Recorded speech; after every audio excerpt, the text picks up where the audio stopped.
नमस्कार दोस्तों, मैं विकास। स्वागत है आपका स्टडी विद विकास में। आज से हम हिंदी की क्लासेस शुरू करेंगे और आज का जो हमारा टॉपिक है वो है संज्ञा। संज्ञा के बारे में जानेंगे और उसके भेदों के बारे में जानेंगे कि संज्ञा किसे कहते हैं और इसके प्रकार कितने हैं। ठीक है, और इस टॉपिक से आपके एग्जाम में प्रत्येक बार एक ना एक क्वेश्चन जरूर पूछा जाता है। ठीक है, तो चलिए शुरुआत करते हैं संज्ञा से। ठीक, तो सबसे पहले बात आती है आखिर में संज्ञा कहते किसे हैं। ठीक है, सबसे पहले बात क्या आती है, संज्ञा कहते किसे हैं। तो परिभाषा दी गई है, किसी वस्तु, व्यक्ति, स्थान, भाव आदि को संज्ञा कहते हैं। किसी वस्तु का नाम हो, स्थान का नाम हो, व्यक्ति का नाम हो, किसी जगह का नाम हो तो उसे क्या कहेंगे, हम संज्ञा कहते हैं। अगर हम सरल भाषा में समझें तो संज्ञा को नाम भी कहा जाता है। यानी अगर किसी का नाम दिया जाए इसका मतलब वो शब्द क्या है, संज्ञा है। अब हम इसके प्रकार के भी बारे में जानेंगे, इसकी संज्ञा के कितने प्रकार होते हैं। तो संज्ञा को दो भागों में व्यक्त किया गया है। एक तो आपका किया गया है व्युत्पत्ति के आधार पर। एग्जाम में कई बार प्रश्न पूछा भी गया है कि व्युत्पत्ति के आधार पर संज्ञा कितने प्रकार की होती है, बस इतना ही पूछा गया है, लेकिन इससे डिटेल में नहीं पूछा गया है कि तो हम देखेंगे कौन कौन सी होती है व्यक्ति के आधार पर संज्ञा हमारी। वैसे 3 प्रकार की होती है। एग्जाम में जब भी पूछा जाए कि व्युत्पत्ति के आधार पर संज्ञा कितने प्रकार की होती है, तो व्युत्पत्ति के आधार पर जो संज्ञा है वो हमारी 3 प्रकार की होती है। कौन कौन सी होती है? नंबर 1 है आपकी रूढ़ संज्ञा, दूसरी है आपकी यौगिक संज्ञा और तीसरी है आपकी योग रूढ़ संज्ञा।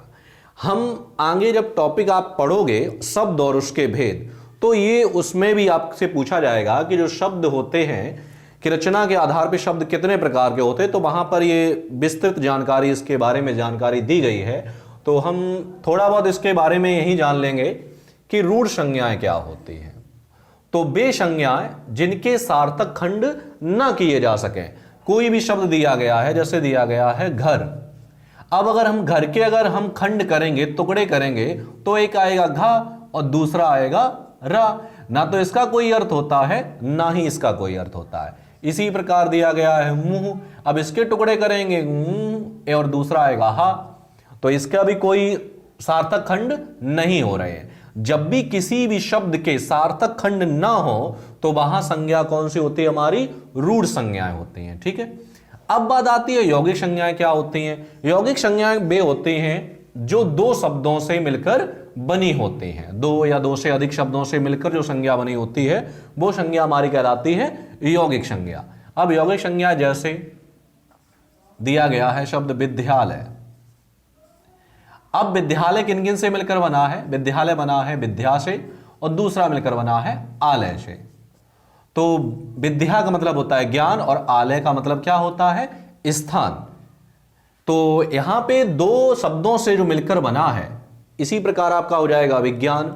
वी का मतलब होता है विशेष और ज्ञान का मतलब ज्ञान होता ही है। ठीक है, तो 2 या 2 से अधिक शब्दों से जो मिलकर बने होते हैं वो संज्ञाएं हमारी क्या कहलाएंगी, आपकी यौगिक संज्ञाएं। और यौगिक संज्ञाओं की जो रचना है, यौगिक संज्ञाएं हैं, वो बनती हैं आपकी समास से।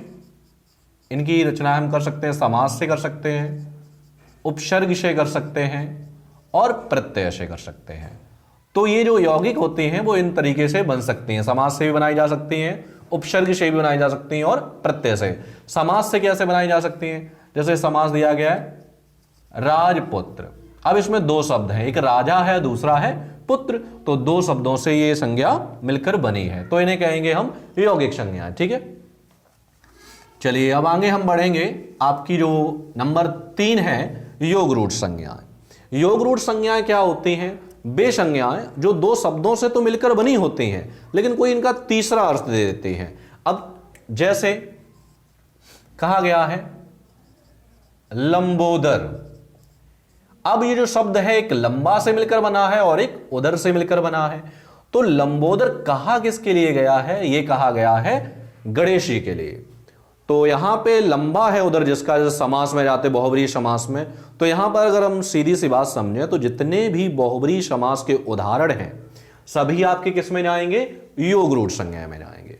तो इतना हम समझ गए होंगे कि व्युत्पत्ति के आधार पे जो संज्ञा होती है वो हमारी कितने प्रकार की होती है, तो व्युत्पत्ति के आधार पे जो संज्ञा होती है हमारी 3 प्रकार की होती है। कौन कौन सी होती है हमारी? रूढ़, यौगिक और योग रूढ़। वैसे एग्जाम में आपसे सिर्फ यही पूछेगा कि व्युत्पत्ति के आधार पर संज्ञा कितने प्रकार की होती है, बस इतना पूछेगा, तो आंसर हमारा होगा 3 प्रकार की। ठीक है, अब हम आगे बढ़ेंगे। अगला जो है हमारा अर्थ के आधार पे। तो अर्थ के आधार पे हम बचपन से ही पढ़ते आ रहे हैं कि अर्थ के आधार पे जो संज्ञा होती है हमारी वो कितने प्रकार की होती है? वो होती है हमारी 5 प्रकार की। कौन कौन सी होती है? नंबर 1 आपकी है व्यक्तिवाचक संज्ञा। व्यक्तिवाचक में क्या होता है? जो किसी व्यक्ति, वस्तु, स्थान का बोध कराती है उन्हें क्या कहते हैं हम? व्यक्तिवाचक संज्ञा कहते हैं। किसी वस्तु का, स्थान का, जगह का, या फिर कह दिया जाए कि किसी व्यक्ति का, वस्तु का, स्थान, अगर इनके नाम का बोध कराएं तो वहां संज्ञा कौन सी हो जाएगी हमारी? व्यक्तिवाचक संज्ञा। जैसे मोहन, मोहन एक व्यक्ति का नाम है। मोहन क्या है? एक व्यक्ति का नाम है। रामायण, रामायण क्या है? एक पुस्तक का नाम है। इसी प्रकार गंगा, गंगा क्या है? एक नदी का नाम है। आगरा, आगरा क्या है? एक शहर का नाम है। यानी सीधी सी बात यह है कि किसी व्यक्ति का, वस्तु का या स्थान अगर उनके नाम का बोध कराते हैं तो वहां पे क्या संज्ञा हो जाएगी आपकी? व्यक्तिवाचक संज्ञा। ठीक है, नंबर दूसरी आती है आपकी जातिवाचक संज्ञा। जातिवाचक संज्ञा में क्या होता है? जो संज्ञा किसी जाति का बोध कराती है उसे हम कहते हैं जातिवाचक संज्ञा। पूरी जाति का बोध कराए। ठीक है, जैसे लड़का, अब लड़के में मोहन है, सोहन है, रोहन है, जो भी है, अगर उनका नाम दिया जाए तो वो व्यक्तिवाचक है, लेकिन अगर ये कह दिया जाए, लड़का कह दिया जाए, तो वो संज्ञा कैसे हो जाएगी? जातिवाचक हो जाएगी। इसी प्रकार किताब है, किताब में कह दिया जाए आपसे, किताब कह दिया जाए तो आपकी कौन संज्ञा हो जाएगी? जातिवाचक। लेकिन अगर यहां पे कह दिया जाए रामायण कह दिया जाए तो वो किताब का नाम है। अगर नाम आ रहा है किसी वस्तु का, व्यक्ति का, स्थान का, तो वो संज्ञा कहलाएगी व्यक्तिवाचक। लेकिन अगर उसकी जाति, पूरी जाति का बोध कर दिया जाए तो कहलाएगी आपकी जातिवाचक संज्ञा। इसी प्रकार नदी, नदियों में गंगा, यमुना, ब्रह्मपुत्र, जितनी भी नदियां हैं सभी नदियां इसी में आ जाएंगी। लेकिन अगर वहां पे सीधे सीधे कह दे नदी तो वहां वो संज्ञा कैसी हो जाएगी? आपकी जातिवाचक संज्ञा हो जाएगी। इसी प्रकार आपका जो शहर है, शहर कैसे? आगरा, दिल्ली, लखनऊ, कानपुर, जितने भी शहर हैं वो सभी इसी में आ जाएंगे। लेकिन अगर यहीं पे कह दे कानपुर कह दे, दिल्ली कह दे, तो वहां वो संज्ञा हमारी कैसी हो जाएगी? आपकी जातिवाचक संज्ञा हो जाएगी, सॉरी व्यक्तिवाचक संज्ञा हो जाएगी। ठीक है, अब नंबर तीसरा है हमारा द्रव्यवाचक संज्ञा। द्रव्यवाचक संज्ञा क्या होती है? जिस संज्ञा शब्द से उस सामग्री या पदार्थ का बोध होता है जिससे कोई वस्तु बनी है उसे हम क्या कहेंगे? द्रव्यवाचक संज्ञा कहते हैं। जिस पदार्थ से कोई वस्तु बनाई जा सके या जिस पदार्थ से कोई वस्तु बनी हो उसे हम कहते हैं द्रव्यवाचक संज्ञा। कौन कौन से होते हैं? ठोस में आ जाइए, जैसे सोना है, चांदी है, तांबा है, लोहा है, ऊन है।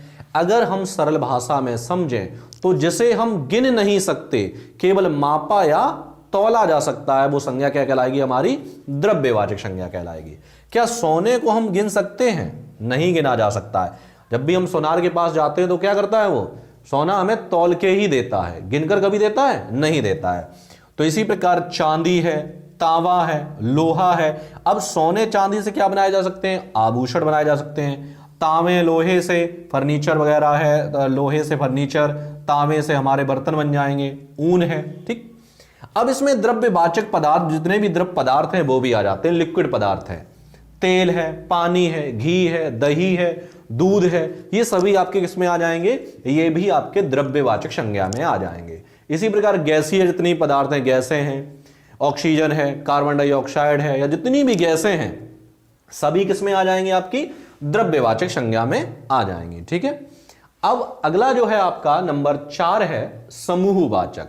समूहवाचक में क्या होता है? जो संज्ञा किसी समूह या समुदाय का बोध कराती है उसे हम समूहवाचक संज्ञा कहते हैं। जैसे वर्ग, टीम। क्या केवल एक व्यक्ति को हम टीम बोल सकते हैं? नहीं बोल सकते। जब तक वो एक इकट्ठे ना हो तब तक उसे हम टीम नहीं बोलेंगे। इसी प्रकार टी सेट है, परिवार है, क्या एक व्यक्ति को परिवार बोला जा सकता है? नहीं बोला जा सकता है। जब तक उस परिवार में माता पिता बच्चे ना हो, दादा दादी ना हो, तब तक उसे हम परिवार नहीं बोल सकते हैं।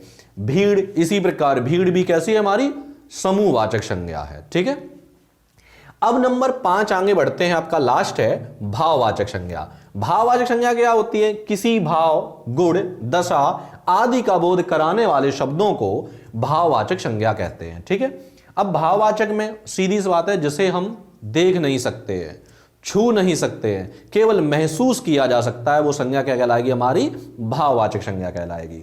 जैसे क्रोध है, लालिमा है, ईमानदारी है। क्या कभी ये कहा वो देखो ईमानदारी आ रही है? नहीं कहा।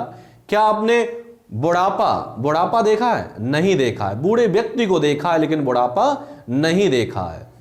इसी प्रकार आपकी क्रोध है, क्या क्रोध देखा है? नहीं देखा है। क्रोधी व्यक्ति को देखा है। लड़ाई देखी है? नहीं देखी है। तो ये जितनी भी संज्ञाएं हैं सभी हमारी क्या कहलाएंगी? आपकी भाववाचक संज्ञाएं। तो इस टॉपिक में जो संज्ञा टॉपिक है, इसमें हमने आज समझा कि संज्ञा कहते किसे हैं, संज्ञा के प्रकार क्या हैं, संज्ञा व्युत्पत्ति के आधार पर संज्ञा कितने प्रकार की होती है और अर्थ के आधार पर हमारी संज्ञा कितने प्रकार की होती है। ठीक है, इसमें अभी आपका बचा हुआ है कि हम जातिवाचक संज्ञा है, व्यक्तिवाचक संज्ञा है, इनसे हम भाववाचक संज्ञा कैसे बनाएं। इसके लिए हम मिलेंगे आपको अगले वीडियो में। तब तक के लिए धन्यवाद।